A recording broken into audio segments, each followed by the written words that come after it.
about discrimination living in Indonesia. If you are an immigrant, a foreign living in Europe, in Germany, let's say, there is a little bit of discrimination, I feel, right? But, coming here, I think it's really the other way around. And correct me if I'm wrong, Eugene, but 20, 30 years ago, Indonesians saw foreigners like somewhat a god, and they're scared. And I don't know, there's a different level of admiration, maybe, or I don't know, that they are more superior than Indonesian, right? So, what do you feel about this? This is a fact of Indonesian culture, and I think it still is evident today, that because of the thoughts around hierarchy and everybody having a certain level within society, where the foreigner is typically placed. Yeah. And normally within this level of hierarchy, the foreigner is by default placed quite high in that hierarchy stack. So most of the population has automatic respect towards a foreign face. Yeah. On the flip side of that, sometimes the expat takes advantage of that. Yeah. And doesn't know their place or don't know how to act in that position. Yeah. And that's where it annoys me to some extent, that the expat is taking advantage of that position. Yeah. And doesn't know the expectation or how you should behave or how you should treat others just because you're put in that position. What should your behavior be? Yeah. Towards others. I do agree with you that the default mentality of most Indonesians is to place a foreigner in high regard, which isn't always right or correct, but it does happen because of this hierarchy stack that we have in Indonesia. So the discrimination is actually in favor of the expat, not Right. not the other way around. The expat is put in high regard. Yes. And sometimes the Indonesian will place themselves below the expat when I don't necessarily agree with that placement. But do you think it's still like that? Do you think it's still like that Indonesian people still look up to foreigners, you think? In many situations. There's certain nationalities that it may not be as obvious, but I think in most cases it still exists. So, Nani, your experience? Yes, I agree with you. I mean, as a foreigner, you're being placed much higher. And I mean, there is positive discrimination and negative discrimination. And discrimination of any sort, I think, is bad, even positive or negative. Yeah. I mean, there would be so many times where I would then walk in like the pasar just because the way I look, price triples. Yeah. So those are things you have to learn how to navigate and see how you go around this. Or they're expecting, because my husband is married now to a Bule, that we have all the money in the world. Yes. Sadly, he doesn't make more money just because he's married to me. That would be amazing. But there are certain expectations instantly that come with it. And then, you're rich, you know all this, and you have all the knowledge. You always speak English, which is also not always the case, depending on where you're from. So there is still up-to-date discrimination in a positive as well as in a negative way. Okay. And this is interesting because this goes to my next questions, where many people, we're not talking about Indonesian only, but Southeast Asian in general, that assume being married to a foreigner means that, you are being more financially secure. And sometimes leading to expectation, like what you said, to support the extended family. Has this ever come up in your case, and how did you handle it? I think in a lot of cases, we might be more financially secure because the way how we think about money might be slightly different. Or when you come here, you might have some savings, or you just view money different than most Indonesians, because sadly, the general financial knowledge in Indonesia is pretty poor. It's never really being taught at school of how much money you should save, when you buy a car, does it make sense? All this chichilan which is out there, is it actually good or is it actually hurting you? So I think that's one thing we very often bring to the table and then help to educate the people about it. For the family itself, luckily it never really came up. Usually they come up and asking them for the medical advice, and then it's more like from us that we are saying, okay, Sayan, you know what, we take care of the bill or we buy the medication or something like that, because we might be able to get it at a cheaper price, and then we don't forward the bill to the family member. So it's just more that. Okay. But I think maybe our situation might be a little bit different than yours, Pera, in that when the husband is the foreigner versus when the wife is the foreigner, the husband is almost always expected to be the breadwinner. Yeah. And there is this immediate expectation that a foreigner makes US dollars or bigger salaries or whatever. And so you can afford to take care of not only your family, but the extended family as well. And it's just a common expectation that, of course, you would do that because you can. And even to your point, Nani, that when we go to a situation where the price is negotiable, and I've just seen Ibu buy something for a set price, and then now it's my turn to negotiate. Suddenly, the price has increased phenomenally. Yeah. And then when I ask, kenapa you kasih ibu-ibu harganya segini and what sayanya beda? Yeah. Normally the answer is because you can afford it. Okay. The automatic thought is that you can afford it, which may not be the case. And I know a lot of families that's not the case, but it is definitely the expectation. Yeah. Like the Bule tax you pay. Yeah, I think again, being married, Indonesian woman to a foreign husband, again, yes, it is. They see it as, well, your husband will earn euros or USD, which is much higher than the average minimum wage. And then, families, there's always problem with families, and then you are expected to help them. And I learned the hard way, whereas at certain point I just said, look, yes, I do probably have more because I work hard for it. It's not that, my husband came with millions of dollars coming to Indonesia. No, he does that, unfortunately.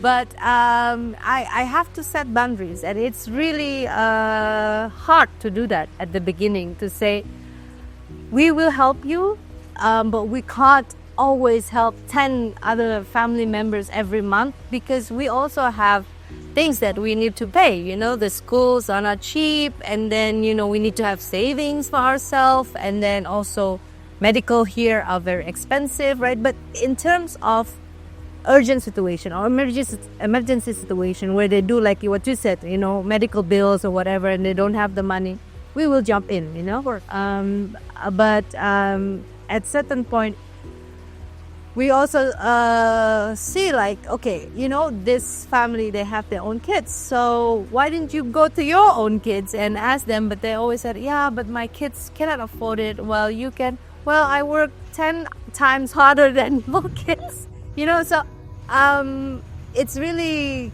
difficult. Yeah, it's still, I think, still the stigma from them. You're married, Bule, then you automatically have more work. And I think that there are some cases where you have some couples, I think especially in Bali or at Indonesians, male as female, which really take advantage of that. Yeah. Doesn't really help our stigma. Yeah. Because they just go around and say like, oh yeah, I just had a girlfriend from Finland and she sent me 500 euros, and my German girlfriend is coming next month, I'm paying for this and that.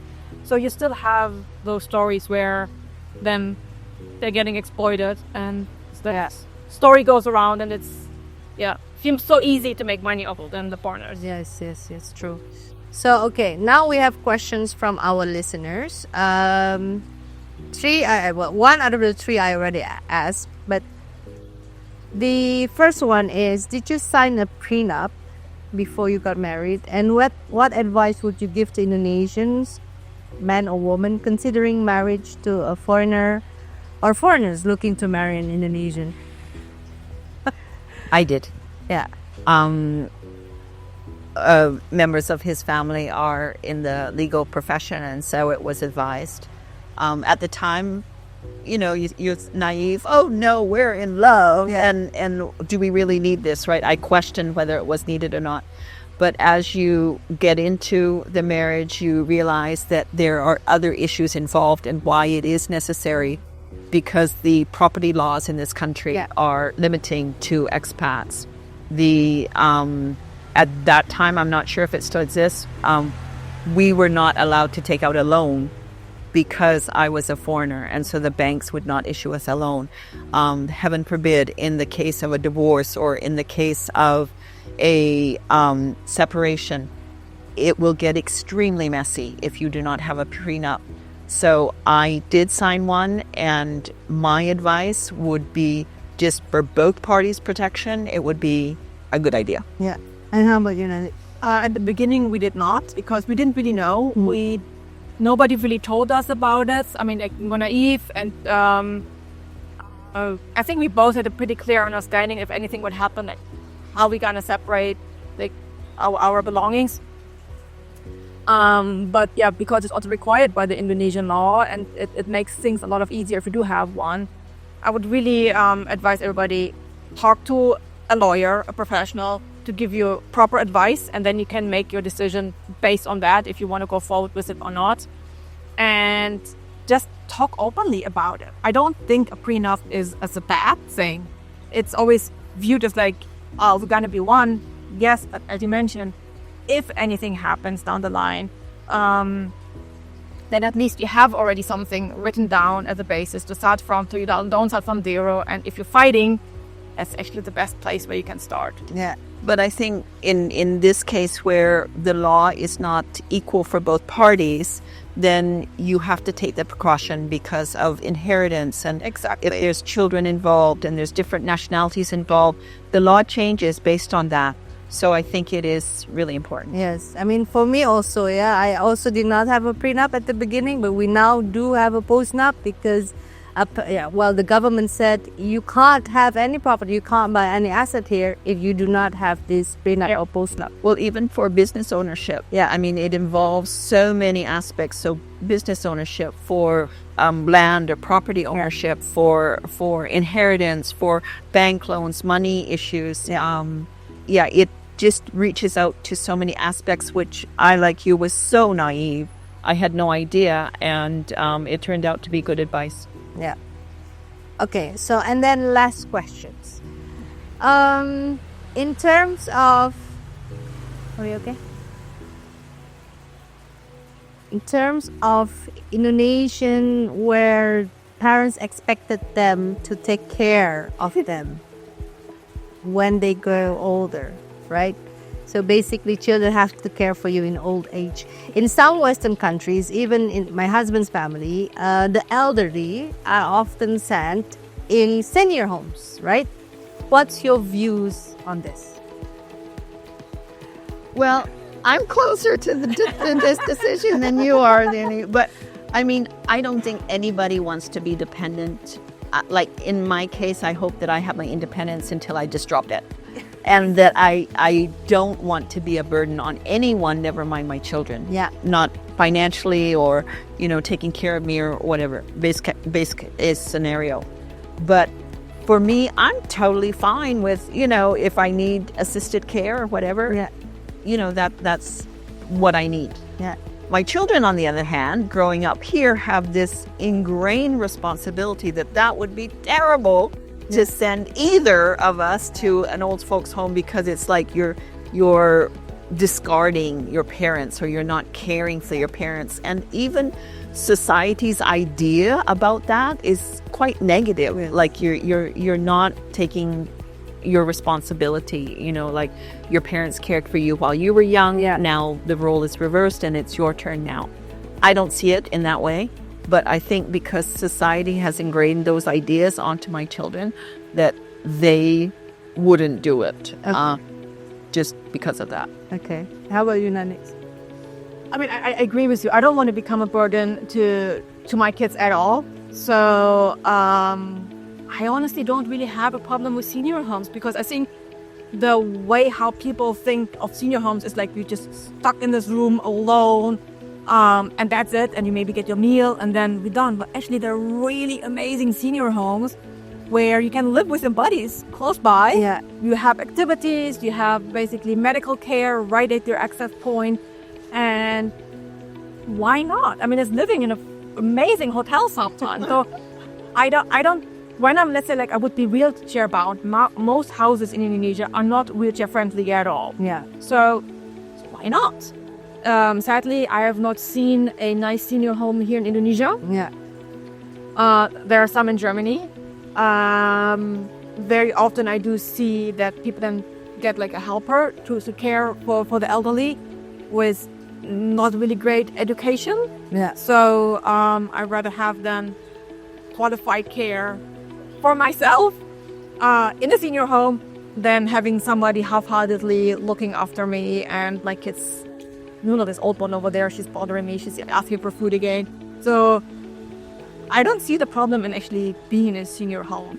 So about that, right? Tell us, maybe you know also, like back in your country, how is the senior homes situation? You know, you are, yeah.